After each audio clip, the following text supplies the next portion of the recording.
Bertrand and I may disagree on who's going to win the NBA championship. And many people have tried to convince him of the ridiculousness of his beliefs. And many people have failed. He has spent 25 years rooting for this ridiculous Bynum-Gasol Bryant consortium. And no one's been able to change his mind. But I haven't tried. I haven't. I can change his mind. Why?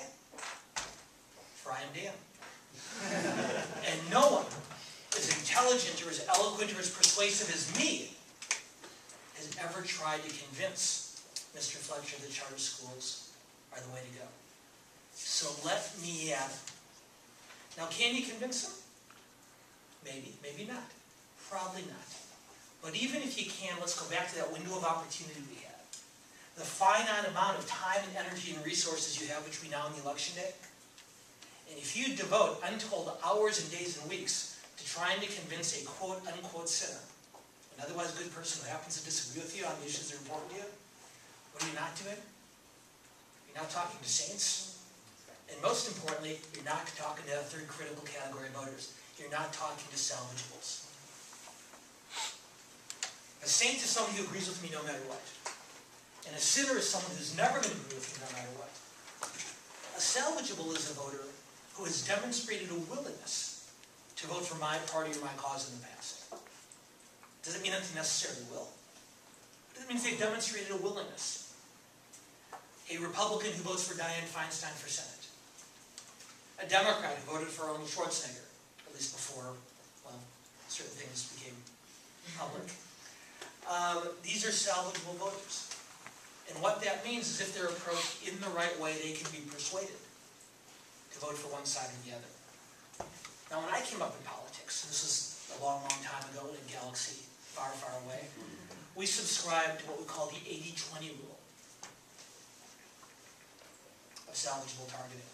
And that meant that we spent 80% of our time and 80% of our money and 80% of our resources targeting the middle 20% of the voters. Because that's how important it was to get the majority of those votes.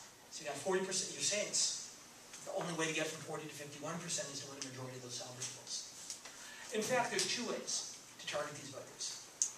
One is the persuasion approach, or as I just mentioned it, it's also called the 80-20 approach. The other is called the base motivation approach. And one is not necessarily any better or worse than the other. And the base motivation approach, as its name suggests, instructs us not to devote the majority of our time and resources to the salvageable voters, but rather to our saints. And why do we do that? We do that for a few reasons. Because our goal for messaging with each of these three groups of voters is very different. Our goal when we're talking to saints is to motivate them. Like I said earlier, we know if they vote, they're going to vote for me. So I need to motivate them. I need to inspire them. I need to encourage them to get off the couch, walk down the block to the local library or high school gym and cast a ballot. My goal with saints is to motivate them. My goal with sinners, well, I can either placate them or ignore them. Ignoring, I think, is a little bit harsh because you want to govern after the election. But you don't want to avoid inflaming them. You want to avoid doing anything that's going to inadvertently motivate them on the other side. That's not to say that you can't talk to them, but it's not worth the full-on brawl. Because you're not changing their mind, you're just getting that much more motivated from the other side. If your job for saints is to motivate them, if your goal for sinners is to placate them, your goal for salvageables is to persuade them. Think of it this way. When I motivate someone, I am messaging vertically. I'm trying to move them from here to here. When I'm persuading, I'm messaging horizontally. I'm trying to move them from here to here. Or from here to here, depending on which part you're in. Two entirely different sets of goals for two entirely sets of voters. And here's the trick, and this is why some people argue for the base motivation approach. Persuading is hard. Persuading, moving a salvageable voter, requires two distinct acts. And let me offer you an example. Tell me your name. Raul. Raul is going to be my saint. And that means I only have to do one thing. I have to convince him to vote. If I convince him to vote, he's going to vote for me, for my candidate. You can tell me your name? Evelyn? Evelyn. Evelyn is a salvageable. In order to secure Evelyn support, I have to do two things. Number one, I have to convince her to vote. Number two, I've got to convince her to vote for me. Because if all I do is do one of those two things, I've convinced her to vote, but I haven't closed the deal for my candidate, I've at the very least wasted a lot of time and energy.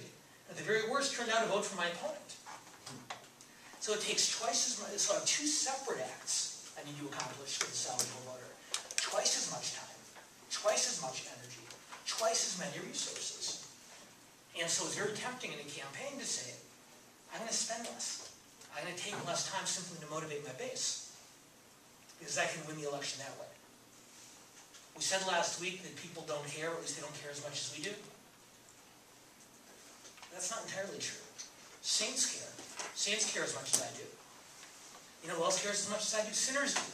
That's the other reason we're so eager to engage them in debate. Because we're so excited when we find someone else who cares about our issues as much as we do. We want to engage with them. Who doesn't care as much as we do? Most salvageables. And there are certainly many, many thousands, if not millions, of documented cases of swing voters who pay intricate and specific attention to campaigns as they unfold. And I'm not arguing that those people don't exist, not for a second.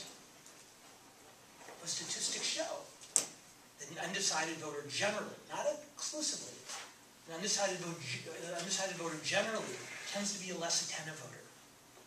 They tend to pay less attention. They tend to be less involved in the discussion, which means that taking Evelyn on that, you're obviously the exception to that, because I know you're a very, very attentive and involved voter. But for most salvageables, not only do I have to convince them to vote, not only do I have to convince them to vote for me, I got to spend a lot of time and energy convincing them to pay attention at all. Where's the throw? Oh, I just got to find a way to light a fire under them, to turn them up. So base motivation is one way to win an election.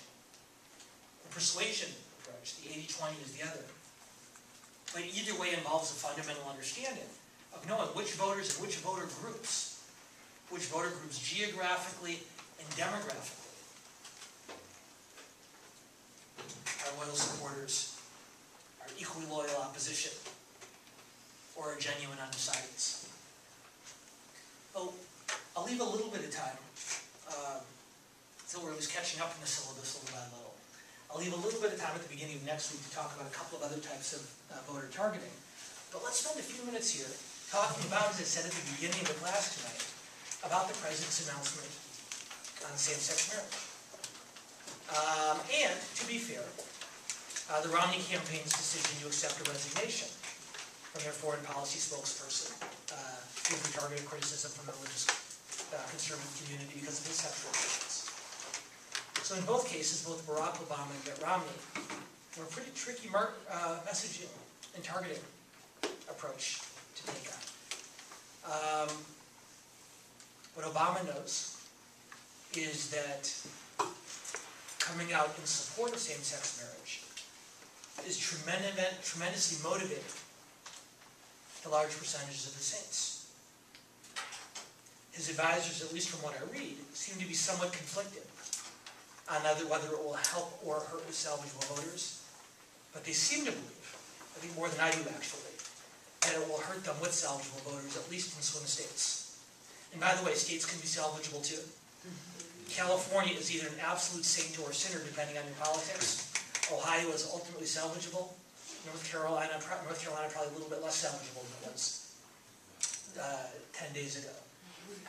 And so it's a matter of message. It's a matter of message and what the president and what his advisors know is that the same policy announcement is going to have a profoundly different impact on different groups of voters. You can't just talk to states. It's not like you can just whisper to your base, the president supports same-sex marriage, pass it on. You can't do that. And so salvageables are going to find out, and by the way, sinners are going to find out too. And there has been at least some reporting suggesting that some of the Republican conservative base that have not been particularly motivated from Mitt Romney are becoming somewhat more motivated as a result of the president's decision, the president's announcement.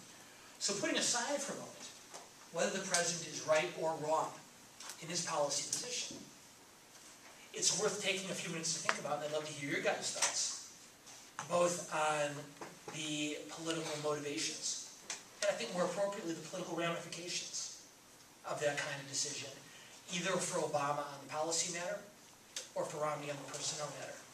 Because what it really does speak to is two different types of campaigning as it comes to putting together a coalition between saint and salvageable voters.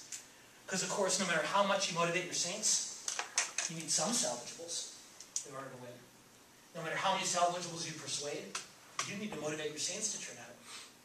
So it's a mentality balance. And what any general election candidate needs to do in any two-party election or in any nonpartisan election where the ideological lines are very stark, like in many education debates, is a candidate has to do two things simultaneously. You have to simultaneously motivate your saints and persuade your salvageables. It doesn't necessarily mean that your salvageables always disagree with your saints on issues, but it's a fine line to walk. So we don't have to talk about this in a strict messaging context, but you guys watched the news over the last week or so.